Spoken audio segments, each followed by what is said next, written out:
മലയാളത്തിലെ ആദ്യ സ്വകാര്യ ടെലിവിഷൻ ചാനലായ ഏഷ്യാനെറ്റിൽ നിന്ന് ജീവനക്കാരെ വ്യാപകമായി പിരിച്ചുവിടുന്നു. മുകേഷ് അംബാനിയുടെ ഉടമസ്ഥതയിലുള്ള ഏഷ്യാനെറ്റ് ചാനലാണ് ജീവനക്കാരെ കുറയ്ക്കാൻ നീക്കം തുടങ്ങിയത്.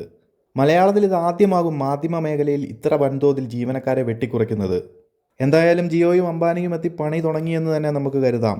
ആദ്യഘട്ടത്തിൽ നോട്ടീസ് കൈപ്പറ്റിയ 80-ൽ 60 പേർ പ്രൊഡക്ഷൻ ഡിപ്പാർട്ട്മെൻറ്റിൽ നിന്നാണ്. ശേഷിച്ച 20 പേർ ടെക്നിക്കൽ ഡിപ്പാർട്ട്മെൻറ്റിൽ നിന്നുമാണ്. പിരിഞ്ഞു പോകുന്നവർക്ക് 15 മാസത്തെ ശമ്പളമാണ് നഷ്ടപരിഹാരമായി നൽകുന്നത്. ഗ്രാറ്റുവിറ്റി, PF തുടങ്ങിയ ആനുകൂല്യങ്ങൾക്ക് പുറമെയാണ് ഈ തുക. മാർച്ച് 31-ന് മുമ്പായി പിരിഞ്ഞു പോകാനാണ് നോട്ടീസ് നൽകിയിരിക്കുന്നത്. ജിയോ സ്റ്റാർ ഇന്ത്യ മർജിങ് കഴിഞ്ഞ ഉടനെ തന്നെ ഈ സ്റ്റാഫിനെ പിരിച്ചുവിടൽ ഒരു പരിധിവരെയും അവരുടേതായ ബിസിനസ് കാര്യങ്ങൾക്ക് വേണ്ടിയാണെന്ന് കരുതാം. എന്നാൽ ഇത് പല പ്രോഗ്രാമുകളിലും ഇവരുടെ കൈകടത്തൽ ഉണ്ടായി കഴിഞ്ഞു കഴിഞ്ഞാൽ അത് വളരെ മോശമായ രീതിയിലേക്ക് തന്നെ പോകുമെന്ന് കരുതാം. എസ്പെഷ്യലി ഇനി വരാൻ പോകുന്ന ബിഗ് ബോസ് മലയാളം സീസൺ 7.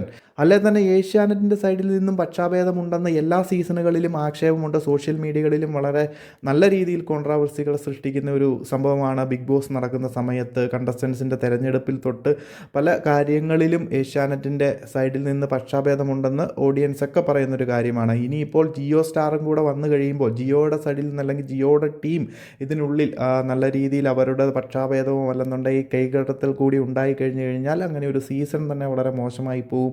ഒരു പ്രോഗ്രാം തന്നെ വളരെ മോശമായ രീതിയിലേക്ക് പോകും. അതായത് നമ്മുടെ ഹിന്ദി ബിഗ് ബോസ് ഒക്കെ നോക്കിക്കഴിഞ്ഞാൽ അറിയാം എത്രത്തോളം പക്ഷാഭേദവും അല്ലെന്നുണ്ടെങ്കിൽ കണ്ടസ്റ്റൻസിൻ്റെ തിരഞ്ഞെടുപ്പ് മുതൽ പിന്നീട് ഷോ റൺ ചെയ്ത് മുന്നോട്ട് പോകുന്ന ഓരോ ദിവസവും അനാവശ്യമായ എത്രത്തോളം പാർഷ്യാലിറ്റികൾ ഓരോ ഷോയിലും അവർ കാണിക്കുന്നുണ്ടെന്ന് നമുക്ക് ഹിന്ദി ബിഗ് ബോസും ഓരോ ഷോയും നോക്കിക്കഴിഞ്ഞാൽ മനസ്സിലാക്കാൻ സാധിക്കുന്നതാണ്. അതൊക്കെ മലയാളത്തിലേക്ക് വന്നു കഴിഞ്ഞാൽ മലയാളി പ്രേക്ഷകരെ സംബന്ധിച്ച് തീർത്തും മോശമായിട്ടുള്ള ഒരു അനുഭവമായിരിക്കും. എന്താണെങ്കിലും നമുക്ക് നോക്കാം ഇവരെന്താണ് മുന്നോട്ട് വരും ദിവസങ്ങളിൽ നടത്താൻ പോകുന്നത് എന്ന്. അപ്പോൾ നമ്മുടെ ജിയോ സ്റ്റാർ മെർജിങ്ങിലേക്കൊന്ന് എത്തി നോക്കിക്കഴിഞ്ഞാൽ 2019 മുതൽ ഡിസ്നി സ്റ്റാർ ഉടമസ്ഥയിലായിരുന്ന ഏഷ്യാനെറ്റ് കഴിഞ്ഞ വർഷം ഡിസ്നി സ്റ്റാർ കമ്പനിയെ റിലയൻസ് ഉടമസ്ഥയിലുള്ള ജിയോ സ്റ്റാർ ഏറ്റെടുത്തതോടെ ഏഷ്യാനെറ്റ് ചാനലും അതിൻ്റെ ഭാഗമായി മാറി. ജിയോ സ്റ്റാറിനെ മുകേഷ് അംബാനി ചെയർപേഴ്സണായിട്ടുള്ള റിലയൻസ് ഇൻഡസ്ട്രീസ് ലിമിറ്റഡ് ആണ് നിയന്ത്രിക്കുന്നത്. ഏഷ്യാനെറ്റിൻ്റെ ഭാഗമായ ഏഷ്യാനെറ്റ് പ്ലസ്, ഏഷ്യാനെറ്റ് മൂവീസ് എന്നിവയിൽ നിന്നും പിരിച്ചുവിടലിന് ജിയോ സ്റ്റാർ കമ്പനിക്ക് പദ്ധതിയുണ്ട് നിലവിൽ.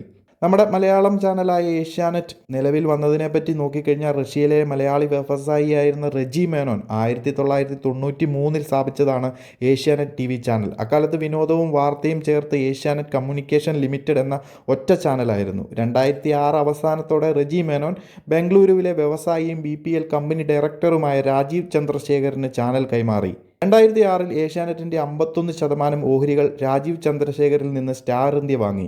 പിന്നാലെ 2008-ൽ ഏഷ്യാനെറ്റ് ന്യൂസ് പ്രത്യേക കമ്പനിയായി.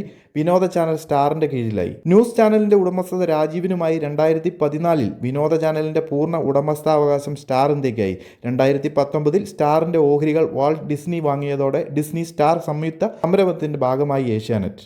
ഏറ്റവും ഒടുവിൽ ജിയോ കൂടി ഇതിൻ്റെ തലപ്പത്തേക്ക് വന്നതോടുകൂടിയാണ് ജീവനക്കാരെ വെട്ടിക്കുറയ്ക്കാനുള്ള തീരുമാനങ്ങൾ വന്നിരിക്കുന്നത്. എന്താണെങ്കിലും നമുക്ക് നോക്കാം, ജീവനക്കാരെ മാത്രം വെട്ടിക്കുറയ്ക്കുന്നതാണോ, മറ്റു പല പണികൾ എന്തൊക്കെ ഇതിലേക്ക് വരാൻ ഇരിക്കുന്നു എന്നതൊക്കെ നമുക്ക് വരും ദിവസങ്ങളിൽ അറിയാൻ സാധിക്കും. എന്തായാലും ബിഗ് ബോസ് മലയാളം സീസൺ 7-ലേക്ക് ഇവരുടെ കൈകടത്തുകൾ ഉണ്ടാകാതിരുന്നാൽ അത്രയും നല്ലത്.